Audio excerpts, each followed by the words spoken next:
I don't know how it has been for you, but for me it has been a very different sort of year than my normal ones in the past.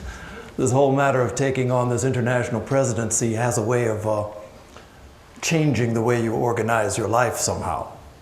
So that's been something that's been very much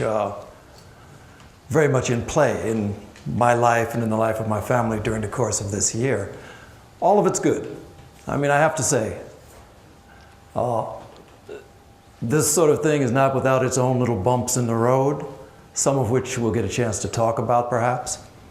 But it's something that is very, very good. And I think it's something that part of what this position has required has been actually getting in touch with groups of Theosophists around the world. So since I was here last year, have been with Theosophical groups in Italy more than once now, France, Estonia, England, of course the Netherlands, Finland, Singapore, India, the United States, Mexico, yeah, Mexico. I'll stop now because you run the risk of forgetting someone who is equally important. But it's one of those things that what I find from all of this is that we share common problems, but one of the things we also share is a certain vitality. I mean, very often it's something that happens where, because we find ourselves fixed in a particular region and talking to each other, the same people seemingly over and over again, sometimes we lose sight of the broader picture and of the network of a movement that we really find ourselves associated with.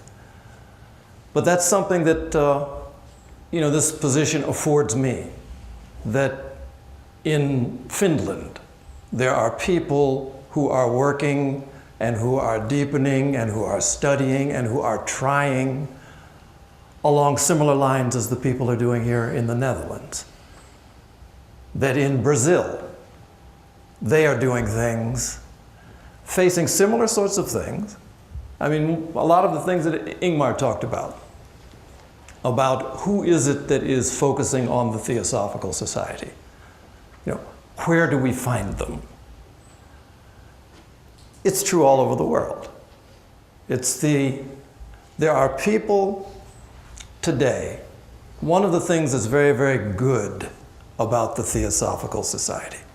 1875, this whole band of unattached spirituals was something that effectively did not exist.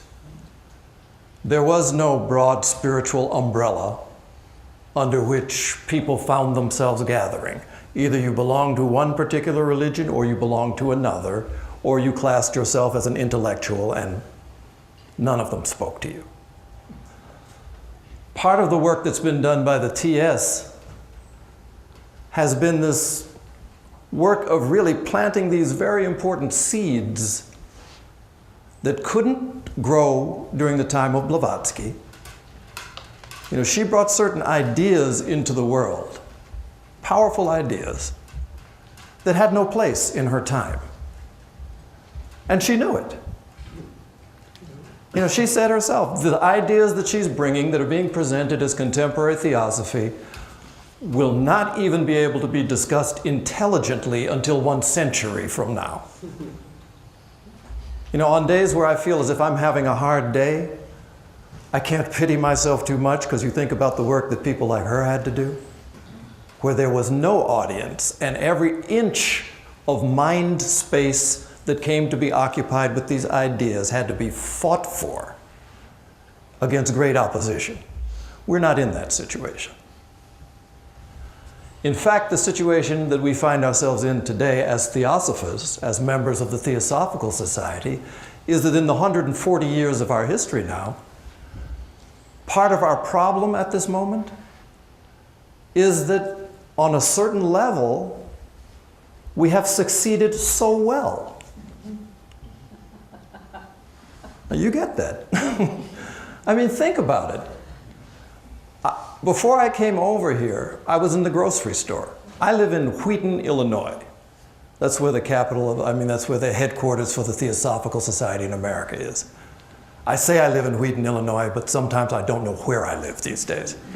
Whether it's India, whether it's Wheaton, starts to be, if my feet are in the Netherlands, this is home. So I'm home at the moment. But in the grocery store, and you have to get the picture of what Wheaton, Illinois is. It's said to have the largest number of Protestant churches per capita of any city in the United States. So it's these are some church-going people. You go into Starbucks, normal Starbucks, there is not a day you won't go in, and Lily and I will be sitting there, and at the table next door, they've got the Bible, and they're talking about what happened in Sunday school. This is normal. From this graph, apparently it's not normal in the Netherlands. But go into the grocery store in this particular community, and ahead of me in line, two people are talking about karma and reincarnation. Another line, somebody is talking about inner experiences and their dream life. The context for this way of thinking that we take for granted has become so broadened during the course of this past 140 years. So that it's really something, any dictionary in the Western world, you open it to the K's, karma is there. You open it to the R's, reincarnation is there. It's just part of the normal global culture that has become deeply ingrained in the fiber of the world today. And why? Is it just because the time was right? Well, yes. But it's also because of the pioneering work that was done by the Theosophical Society. Period. This conversation was not possible prior to this introduction. So we can pat ourselves on the back. That's a wonderful thing, that we have been so involved in this change in the current of thinking in the world. So if you're somebody who is fond only of history, then you're in a great position. And that's something we should be proud of and we should celebrate. But after we've celebrated ourselves sufficiently, then it's time to get back to the thought of what is going on now. What is the need of this moment we find ourselves in now, in 2015? Part of what has been my inheritance as this position of international president is the Theosophical Society has a rich history. We have, events and people who have been active all around the world. Right now, we have Theosophical Society activity in 70 countries in the world. It's not all 200 something that there are in the world, but that's not bad. Yeah. And there's actual formed national sections in 25 countries in the world. So it's an active organization. But one of the things that we have additionally is we have traditions. Because we have grown over time, there are many things that we have done in a certain way over time. And there are many things that often come to justify themselves by the fact that yesterday we did it that way. Which is, what it calls for on our part, though, is some very clear thinking. Because there are things that are the way they are because of their importance and their internal value.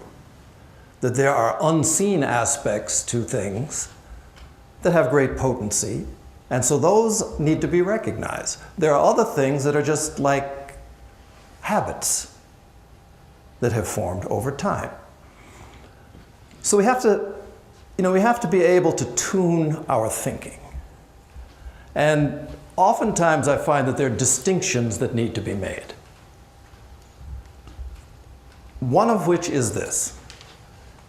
All of us are members of an organization. We are theosophists, who are members of a Theosophical society, and that Theosophical society has some relationship to this other thing that is called Theosophy. So you have this three-part program going at any moment. Theosophy, which is our closest approximation of a profound truth. It's the one that we are capable of handling in this particular time.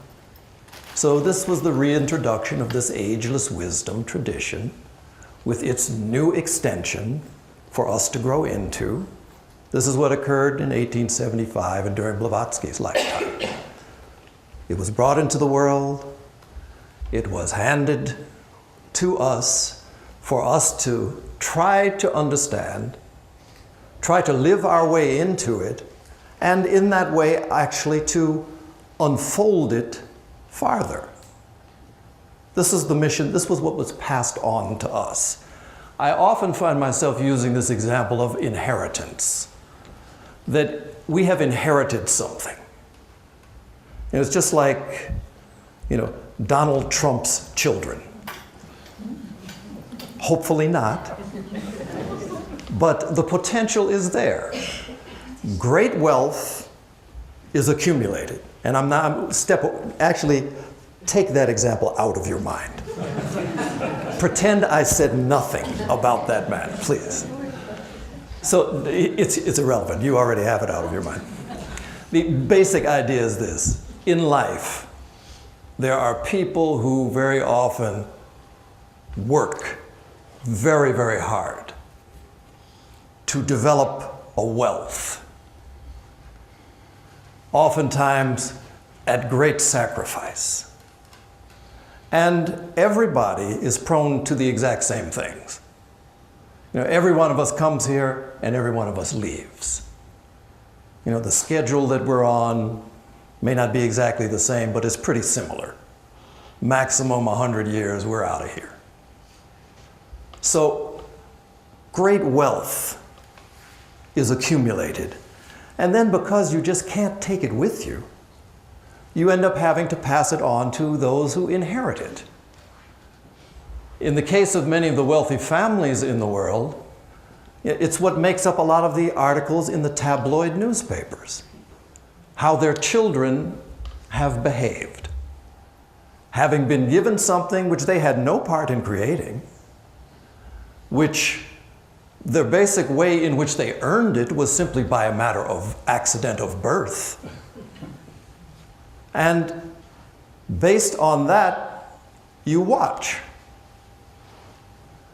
Some families, you see, things get passed on, and those that receive it build upon it, make it greater, broaden it, even humanize it in many ways. Those are examples that are there. So we're in that same case. We have been handed something, a wealth that is precious beyond gold. And then we're asked, what will we do with it? How will we handle this? Do we even understand its true value? And so it's based on these sorts of things that this is the point of a theosophical society. Theosophy, if we think of it as this sort of overarching truth, encompassing all, theosophy has no need for us. We don't change it. We don't improve it. We are irrelevant to truth. Truth has great relevance to us, but if we behave badly or if we behave well, truth is unaffected. So, we shouldn't get this mind that theosophy somehow depends on what we do. It does not. So, theosophy is one thing. And then you have this Theosophical society, which is this organization with which we have affiliated ourselves for a variety of reasons, but often for the same reason. That somehow or another we see in this body that was created as this carrier of this theosophy in this time, we see something of value there. We find that there's something there that speaks to, it really speaks to some level of knowing that we already have within us. If we find ourselves coming to the Theosophical Society, as often we do in our early stages, we find ourselves attracted because we feel something, and what we feel there is the thing that we feel is missing inside of us. That there is this level of truth that can be experienced that somehow I'm lacking, and that this will be the missing puzzle, the missing piece to the puzzle that will now make me whole. So we often come to this thing out of our need,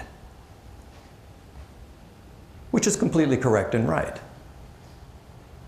So, but in that process, if we're fortunate, and if we approach it in an open and honest manner, we start to find that our understanding deepens. And it deepens as our experience deepens. We will take on many ideas, we will study many things as we necessarily must, but the deepening does not take place in the accumulation of more ideas. The ideas are necessary. But the main purpose of the knowledge that we associate ourselves with is to enable us to move beyond knowledge.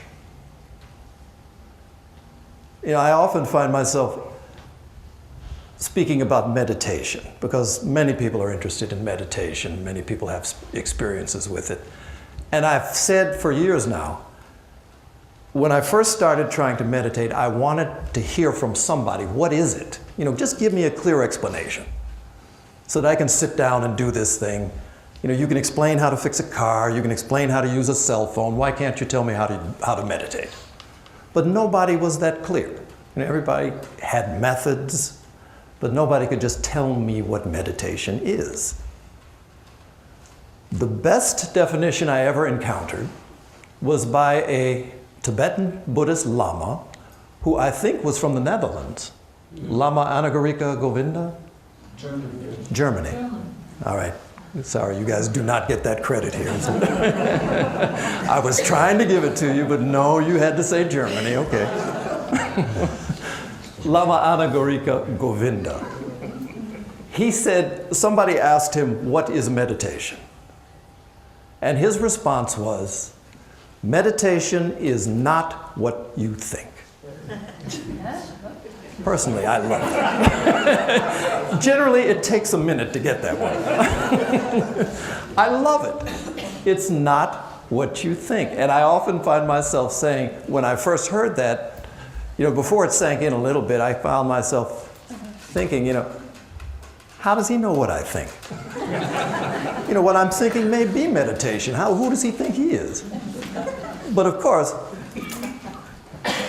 this kind of depth of experience that is described as actual meditation occurs at that level that exceeds normal thinking, exceeds our normal process that we call the accumulation of knowledge. When that silences, even for a moment, whether we're sitting on a cushion or whether we're in motion doing something in complete activity, in that moment, we meditate. When we move beyond the constant movement and attachment to our thinking and thoughts. So, in the terms of the Theosophical Society and our association with it, it's an avenue for that experience based on a particular approach to knowledge and to truth. And this is the great value of this work. And this is the great value of this body that we've associated ourselves with. But the fact of the matter is that we continue. Because it's, in many ways, at the personal level, it's the best school that we could have. But beyond the personal level, which really is the point of the Theosophical Society, the only way that you can speak in terms of some sense of unity, some connection with that universal brotherhood that we speak about, is through engaging in the process of bringing it about. It's not just a lofty ideal. It's something that has to find roots in people's lives and has to find expressions in the way that we actually interact with one another.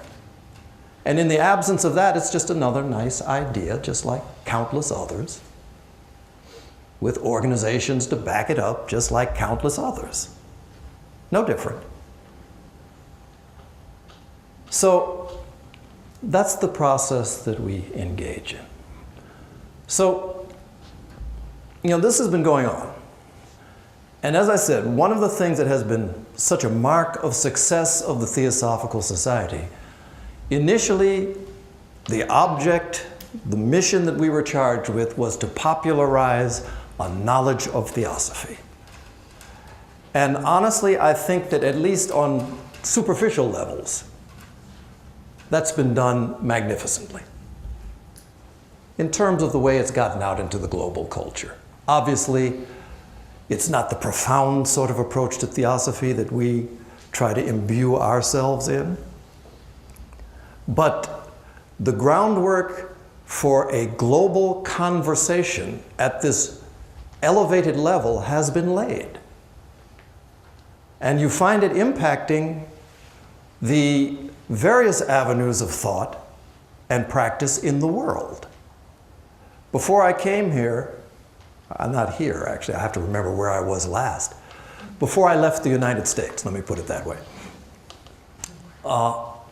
There's an organization in the United States called the Institute of Noetic Sciences. I think it's pretty much abroad, IONS.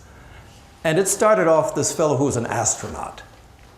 He was the third or the fourth man to walk on the moon, something like that, Edgar Mitchell. And so he walked on the moon, got in the spacecraft to come home, and on his way home is when he had this transformative experience. And it began, he's looking out the window of the spacecraft at that little blue globe, the Earth, and he was looking at it and he was trying to find, the home of some friend of his, some family member on the globe. And as he looked, he became aware that, the lines for the country were not apparent. In fact, they didn't exist at all. And that from that, he started to extend in other ways, but that initial seed led him to this transformative experience where he had this thing wash over him that he described as an experience of the unity and the harmony of all things. And he's out there alone in the middle of space. So when he came back, it created a change in him. It didn't mean that because he had this experience, suddenly his entire life with a background as a scientist was washed away. But what it meant for him was that he committed himself to applying whatever tools he had to the exploration and the deepening of the awareness that there is this link that links itself to everything, which is consciousness. And so he chose to express it in the field of science, because science was one of those places where it was a bastion for locking reality to the material realm. That's the only thing that was permitted to be considered.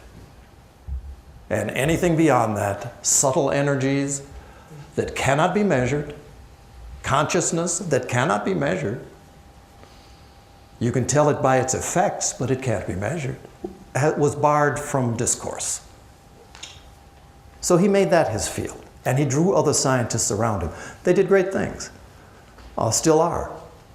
In the United States, the fact that you can use your medical insurance, go to the clinic, and get acupuncture treatments They put a needle in your arm, and there is no scientific explanation for why, if you put a needle here, it alleviates a problem with the kidney. But because it was demonstrated through anecdotal types of verifiable experiments, it became law that subtle energies affect the human being. For us, that's no great big deal. But to root it in such a way that it becomes acceptable in the realm of science is something that's quite dramatic and quite a good thing. So that conversation is something that the people in that organization are very, very well aware tracks itself back to their association with the Theosophical Society's work. They know that without it, this conversation never could have been spurred. But what we find is this. We've had 140 years. And with our 140 years have come various sorts of issues. We've had 6, 7, 8 different splits from the original society. The movement has dispersed. I had someone ask me on one occasion, I was at an event, non-theosophical event, and they wanted to know about the schisms, the breaks that had taken place in the Theosophical Society, with the idea that this reflects something about the inadequate sense of brotherhood that we proclaim. But to my mind, every place you had one of these divisions, it was something that took place because a particular individual had a very profound realization of some aspect of this truth that could only really clearly be communicated in the way that they saw it. And so it was right and natural to take it off and cultivate that aspect of this greater total vision. I can appreciate that. And so to me, it's not a matter of schisms. It has been the mechanism in many ways for more broadly spreading this sort of message. The problem that we encounter is history. Fortunately, very few of us today are lived through the moments when the emotions were high around people going off on their own and taking assets or resources that the Theosophical Society claimed for its own. So, we don't have the personal history that should cause us to, hearing the name of an organization suddenly get all tight in our chest. So we're in a good moment if we use it properly. One of the things looking forward, I think when I was here last year, if I didn't say it, I probably should have, that as a Theosophical Society, as a national section, or even as individual members, I think we are irresponsible if we are content with simply talking among ourselves. When we get together and we speak in these ways, it forms a lovely sense of community. We're able to listen, to hear, to understand in ways that others may not, and to feel that connection with this grander sense of purpose. And that's wonderful.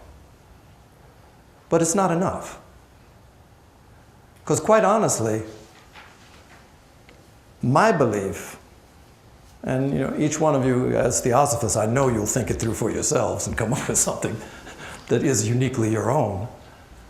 A lot of what it was that HPB and her counterparts came to try to do, the things that could not be realized in her time, the things that she called herself preparing the ground for a future sort of harvest of the ideas they planted, a lot of that finds itself possible in ways that never were before now. And as with many things, as these particular ways of expressing start to become ripe and start to flower, simultaneously with that, when we look at the world around us, we find this is a world that has significant needs, very significant needs, very prominent issues, crises of a variety of types, all human created. I'm not talking about, naturally occurring weather changes. I'm talking about the fact that as a humanity, over the last very few hundred years, we have behaved in a manner that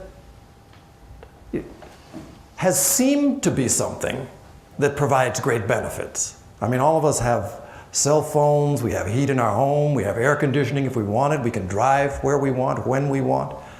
All of those things are personal benefits and have allowed other things to grow, yes. But at the same time, as with anything, there are consequences. And only now are these things starting to really build to this crescendo point. And so we find ourselves in a world that's being affected by these things. Here's a number for you. In the world today, there are 64 different wars going on. 64. And if that's not surprising enough, of these 64 wars, there are 600 different groups that are involved. That's the one that blows my mind. I found myself saying, if you're in a war, 10 other groups are fighting in it, how do you even know who to shoot at? No. What is it that we are so fractured and so separated? American Indian spirituality, they have an expression that there is no tree that is so foolish that its branches fight among themselves. We don't have the sense of the average tree in many ways. And this is a problem. And again, a human-created problem. You go out and the seas have been so fished, the fruit of the sea has been taken from it to such an extent, it can't replenish itself at a rate sufficient for even what's being taken out. The boats keep going farther and farther and farther out to sea to get the fish that used to be right at the shore. The air quality has diminished. In Chicago, you have all kinds of little young kids with these profound cases of asthma. And often it's in poorer neighborhoods and they're living close to industrial operations that are known to have harmful side effects. So anyway, all of these things are rising, and we're at a moment where, thanks to global sorts of media, thanks to the connections that we have of an internet, a world wide web that never even existed before, if you're in Holland and it happens in Borneo, you know today. And depending how media savvy you are, you know within seconds of something happening on the other side of the world. This sort of connection is here. The fabric, the network for a universal brotherhood is in place. The difficulty for us at the moment is that it's all referred to this surface level of problems and controversies. And as a Theosophical society, we find ourselves, we are not of the world, we think, but we are certainly influenced by it, and in many ways we behave in that way. So that separation, boundaries, are our normal way of thinking. It doesn't apply outwardly, and it's becoming very clear. Neither does it apply inwardly, but we're prone to that sort of behavior. We're human beings raised in a human society. And how do we overcome? One of the things that I have been quite aware of for years now, but it has moved up to a different level since I've been doing this work with this International Theosophical Society's president, that Around the world, there are individual people and there are small groups that are doing profound work in terms of anchoring a new consciousness into this earth, into this planet. They're out there. And they're doing wonderful works all over the world. The problem most of them have had has been something similar to what we have, but on a bigger scale, that often they feel as if they're isolated. They're doing what they know is right. They're doing what they're guided to do. But when they look around, they don't see examples that give them hope for the future. What is happening now is that these connections are being made, and they're being made very rapidly. So all of these common works in different areas are starting to become aware of each other. So that this is the thing you don't hear about, though. If you turn on the nightly news, you will not hear this report. You will see the many ways that this network is being used to promote violence here and violence there. You know, the way things are being degraded through the network of acquisitive corporations that are... That's what you'll see. But beneath that surface is this other network to which we all have connected ourselves, but to which we are often unaware of the extent and the power of that, particularly right now. And so what I find to be the need of the moment is this. One of the needs of the moment. That, well, just to give an example, about 3-4 years ago, becoming aware of this way of thinking, and recognized that right in our backyard there in the United States, there were other groups doing similar sorts of work. Not the same, but similar things. And started off with a total of 4 groups that we decided we would make connections with. Institute of Noetic Sciences was one. Another group was one called the Integral Transformative Practice. Another group was called Green Heart, and then the Theosophical Society.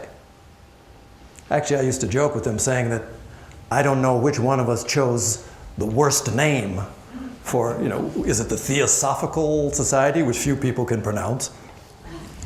Integral Transformative Practice? Or Institute of Noetic Sciences? I mean, those 3 were in a contest for the worst possible name in 2015. But the idea was this, that each one of these organizations was doing significant work in this whole realm of consciousness and relating consciousness and conscious behavior to affecting the global human environment, each one. But just like the Theosophical Society, each one had sort of staked out their territory. So, Institute of Noetic Sciences, its border. Theosophical Society, its border. Integral Transformative Practice, its border. And each group was doing great work, but functioning from a similar mentality, which is a mentality that there's somehow a lack, and there's a mentality that somehow we are afraid. 2 levels of fear. That as an organization, if I make the step of introducing my membership to the work that they're doing in the Institute of Noetic Sciences, our members will leave and go to that. They'll like it, and we'll lose members. So I better not take that step. Similarly for the other organizations. The other thing that might happen is that our membership might become acquainted. The fear has been that if we allow our groups to mix, that someone who is a staunch theosophist might go over here and become acquainted with that and lose their identity. Somehow or another, they'll be associated with it, And when they come back, they'll no longer know who they are as Theosophists. They will be, somehow brainwashed in this process of association. The fact of the matter is that within the Theosophical Society in America, people who have an appreciation for the work of the Institute of Noetic Sciences are members of the Institute of Noetic Sciences. There's shared membership. But the idea, this sort of fear-based mentality that fosters separation, and the idea that our work would somehow become diluted and confused if we allowed ourselves to look at something else and assist someone else, is a type of thinking. I mean, you can decide for yourself if it's something that works, but from my point of view, it does not. Particularly now, it's counterproductive. So, the approach that we took, and it's one that I'm seeing around the world, actually, even within the Theosophical Society, we decided, if you took those 4 organizations, in terms of what they have, each one has certain resources. We have internet reach, where there are people who are tuning into our YouTube page, who are coming to our web page. Each of the organizations has that. Theosophical Society has a certain number of people. ION's a certain number of people. But if you combined those, it magnified the effect for all concerned. But mainly, getting beyond this idea of organizational or individual concerns, it magnified the effect of those reaching out to those who are interested in this unfolding movement of consciousness, regardless of organization. So what we decided, we're not mixing boards of directors, we're not changing missions, but we identify specific sorts of events or activities where we can collaborate. As a result of that, right before I came here, I spoke at this IONS conference, which they're a very dynamic sort of group. They have a lot of people in the science community, but 650 people who are there. And because of the association we've had, I became the keynote speaker on their opening evening. And I talked to the group, and I didn't use the word theosophy. Didn't use the word Theosophical Society. But after the meeting, so many people came. And one of the things I hear is, oh, I knew about the Theosophical Society. I didn't know that you all were still out here. I want to get more involved with that. Because one of the things that you have with Theosophy that you do not have anywhere else is that it encompasses such a broad context. With IONS, they're focused on science and linking it with consciousness. With Theosophy, you have a global sort of picture of the scope and the function and the meaning of this whole process of unfoldment of consciousness over vast periods of time. Nobody can touch that. And so this kind of association, which even if it doesn't work out in one sense, it has to work out, because minimally what it does is it allows us to step beyond a mind that locks us into a fear-based way of dealing. And that affects everything that we do, subtly. So that's an approach that I think can be encouraged. I go to Finland, and here, I ended up speaking there for an event that they've been doing for 15 years, which is twice a year in Finland. They have all of the various different theosophically oriented groups. They come together, and they meet together, and they share that time, and they spend this extended weekend connecting with one another and then going out from there. They've been doing that for 15 years. And so that's something that has great value. There are a lot of specific sorts of things I could talk about, but really I would like to be sure that I get a chance to hear and respond to things that you might have in your mind. This afternoon, what I think I'd like to talk a little bit more about is the international headquarters. Right now I'm talking about the greater world and our place within it. This afternoon, perhaps, if you have questions related to Adyar or Adyar-related things, we can take that up then. But this morning, if you have any thoughts, or if you have any things that I covered poorly, please call them to my attention, and I'll do my best to correct it. If I can't, I'll tell Patricia to talk. And if that doesn't work, Sabine, you're on call. Yeah, Jan. By the way, good to see you. Yes, my name is Jan Djelle. I happen to have been taking part in the third decade in Dnepropetrovsk, the birth house of HPB. And there were in Dnepropetrovsk people participating from New Acropolis. And I was talking to one of the two members who were in the small group of about 12 people working to help renovate the 2.5 century old building. There was a young woman, and she said, we are with 40 people in Dnepropetrovsk. And on my question, she answered, we study the cosmogenesis of Blavatsky. So how broad is your vision in this respect? I'm not quite sure.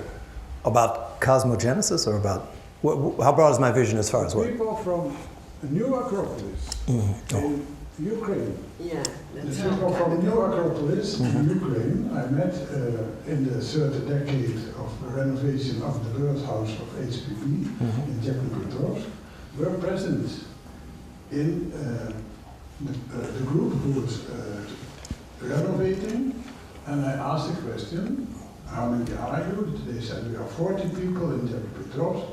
I asked, what are you studying? They said, we study cosmogenesis by HPB. My question is, how broad is the vision of the Theosophical Society or Europe in englobing all the movements who study Theosophy? Well, I think personally, my knowledge and acquaintance with New Acropolis is just as a name. I don't have any kind of mental association that I can build on there. But one of the things I am aware of is that the teachings of HPB are broadly studied by groups throughout the world.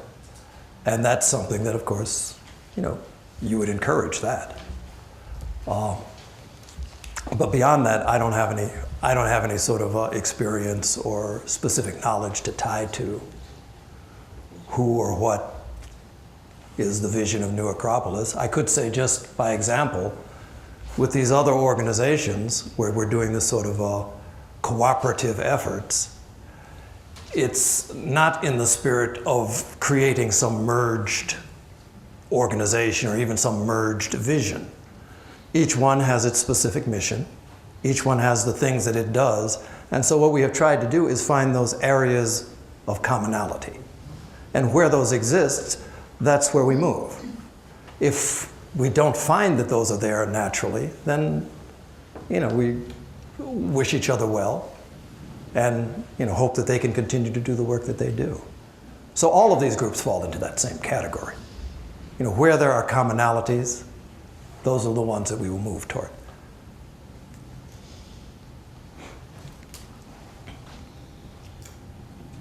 Jan Djelle, what is your own experience with that?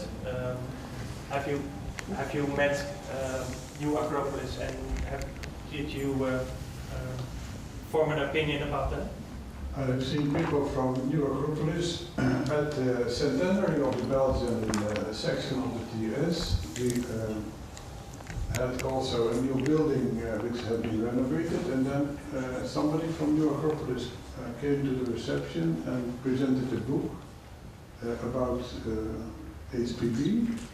But some of the members, long-time members, were really shocked. Say members are shocked when you speak about Dutch. So I confirm that maybe in the new setting of this, the new social setting, that it is of the past, that we are not anymore emotionally involved in these separating different movements. But I think that there are a limited number of Theosophical movements. As HPB said, there are as many theosophists inside as outside the theos, and I think she meant proportionally. Mm-hmm. You were going to say? Yes. Yes. Microphone. Oh. Mm-hmm. Yes, I wanted to say that I hear many times confusion, as I may say, with our observations on one level or so. Humanity is inside us also, and I miss that point all the time. So what you see outside is inside also the same. So I think that is what the Theosophical Society gives another place in the whole study over the world. I think if we can say that that's a little different point of view. Mm-hmm. Yeah. The inside is outside, and because we I cannot speak so much English for this. We divide too much our thinking all the time, and you did a good job by putting it together. But we have to look where we divide instead of see the whole picture. Mm-hmm. Thank you. There's a kind of related concept that, Jan, you're not taking the mic again, are you?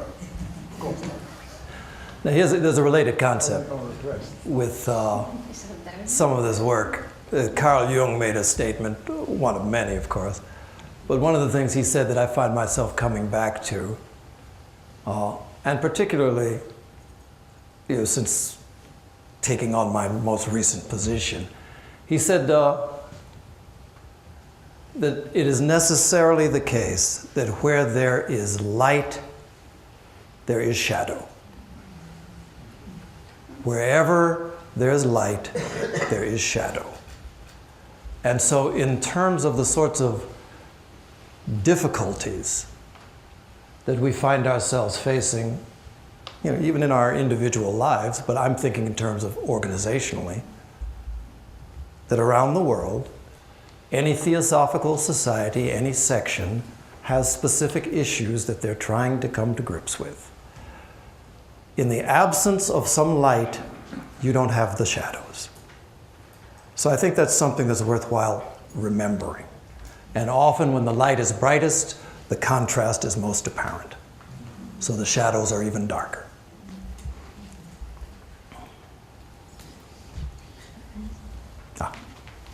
She's coming.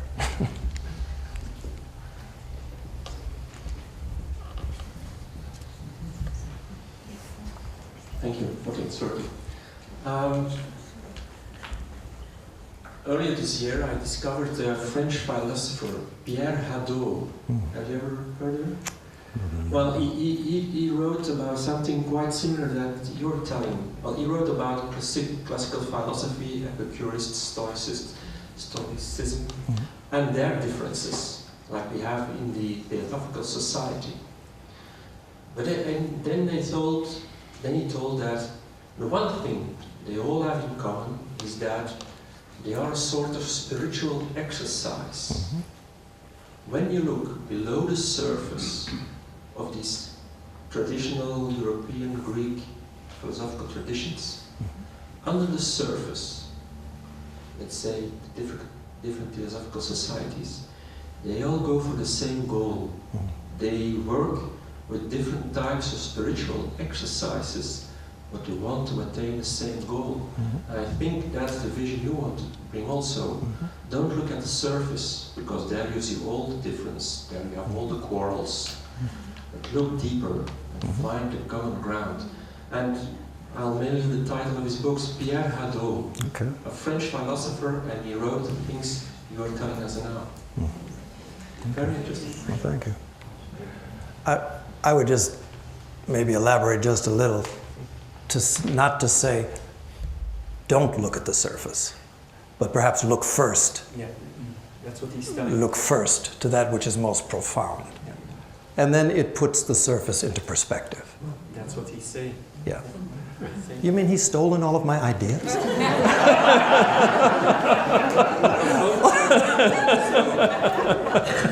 Who is this Hadot fellow? No. Very interested. Yeah. So this is he also wrote, this is the only way you can bring this unity. That's right. You're right, don't ignore the surface and don't do as if it isn't there. Right. But first look deeper. Yeah, that's There's right. more unity than, we are more equal than we are divided. Yeah. Quite frankly, one of the things that I've had to do, and it's not just rationalizing, one of the things I have had to do by virtue of the sorts of day-to-day responsibilities associated with this position, the thing that made it possible for me to become of value in any position in the Theosophical Society was the fact that there was a time when I had the time to root myself in its study, to focus on avenues through which this could flow out in terms of service, to have the necessary sort of quiet and still time for these things to take on the shape of their own that they're trying to make known to us. And I had time for that. I was a good theosophist. And then I started getting positions. Thanks to your family. Yeah. Thanks to your family. And obviously, here's the thing too. That's a very strong point. That I feel that. it's something that my daughter's here today, and I haven't mentioned her. She, it used to be when I would talk, I'd always find something that I would say about her. And she's growing up, she'd sort of look down and get a little uncomfortable. Then afterwards, it's like, Dad, why did you bring that up? And then I said, well, okay, I won't do it. So we were someplace and she was there, and I thought, okay, I did a pretty good job. I didn't poke fun at Angelique. Go home that night, she says, Dad, you didn't mention me at all.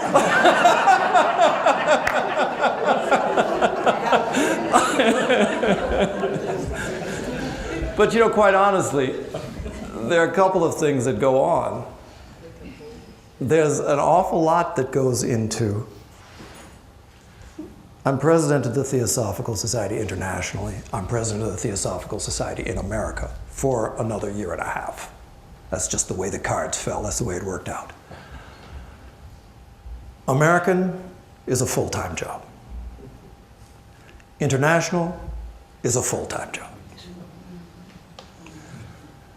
And so what ends up happening is that many things, I'm blessed in the United States in that over the time have developed a team of people who know how to work as a team, who understand the mission of the Theosophical Society, its responsibilities, who are familiar with electronic media so that we're never really particularly out of touch. That's great. That's something that has yet to be built in India. So India ends up taking a greater focus in that respect.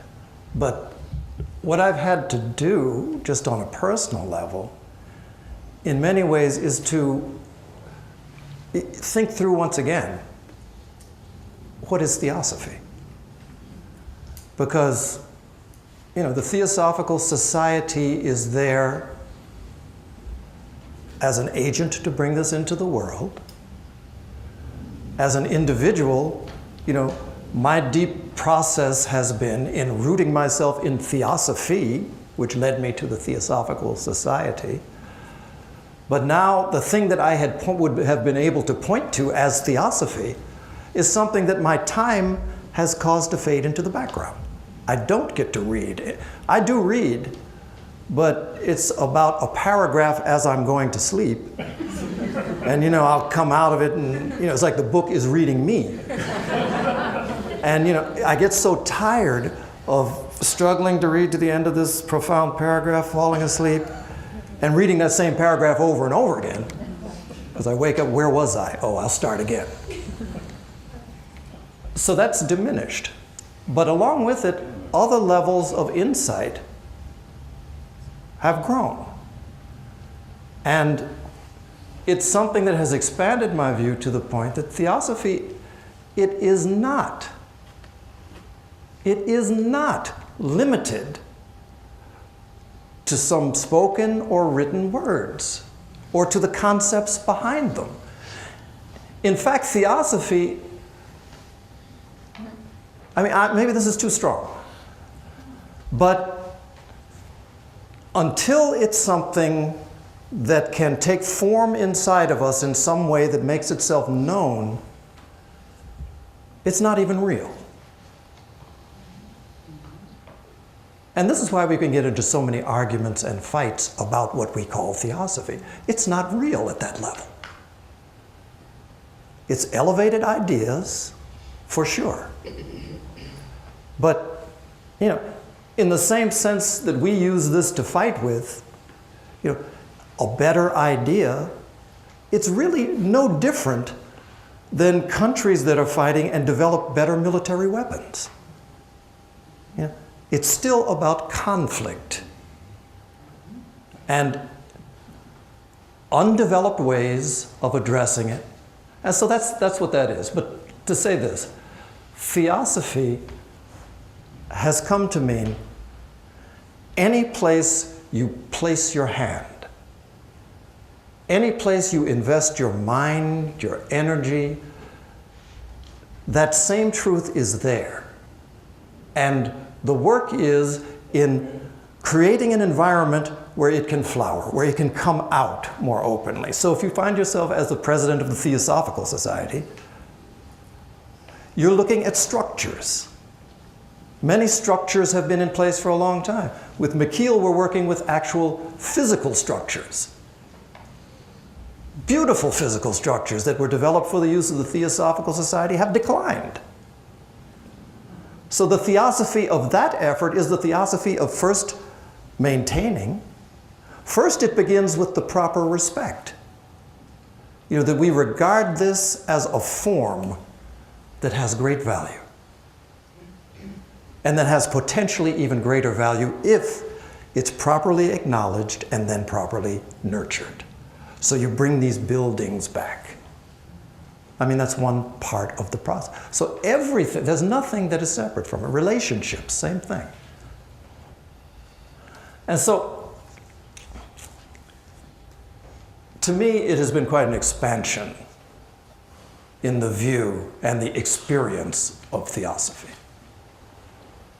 Before, I think I had it more confined. It was more limited.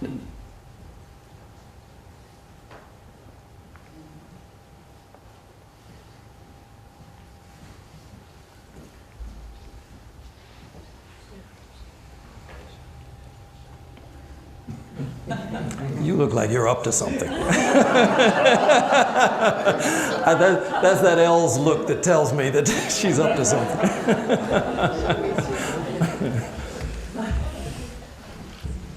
But I should also say, one of the things that does happen, I'm here, I was other places, but almost every time you see me, one of the people that you will see, but not standing here, is my wife Lily. And, it's a beautiful thing to do a work for something that you think has great value. But there's no work that anybody does that you do alone. You might fool yourself and think that you do. Others may not recognize the fact that it's a collective work that's going on. So I appear as Theosophical president, but there are other things that make that possible. One of which is the family support. In the absence of that, I would find myself torn between two things that you love. And, a house divided doesn't stand very well. And so this is something that has made this moment possible for me as well. Hopefully it'll be something that'll provide some benefit to the larger Theosophical Society as we go along. But that remains to be seen. What I can say as far as this role and the approach to it is that along the way I expect to get a number of things wrong. I'm hoping that I do, because that will be the proof to me. I don't require proving anything to anybody else, but the proof to me that I'm trying. I think about Blavatsky and the countless mistakes that she made. She made one mistake so that she could stop that one and begin a new one.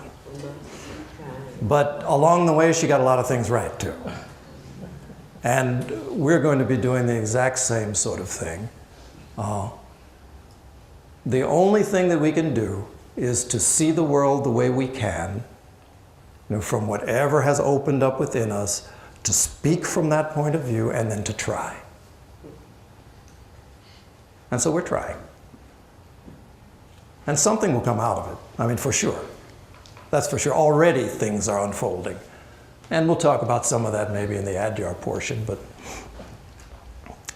my feeling is we're on a good track. We're where we should be, where we need to be in the time that we are now. I think it's a mistake to think that in some way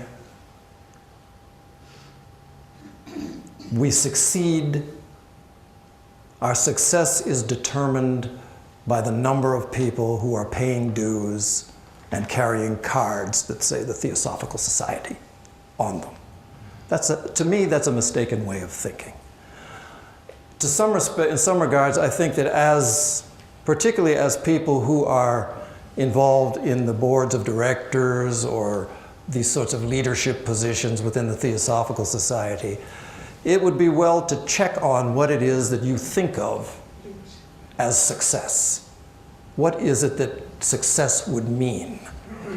In the United States, and I'm sure it's true probably for most sections in the world, somebody who joins the Theosophical Society, 50% of the people who join today, next year they drop their membership. That's a fact. 50% join and then move on to something else. But the fact is that for a year, that 50% has been exposed to something. Some it may have no influence.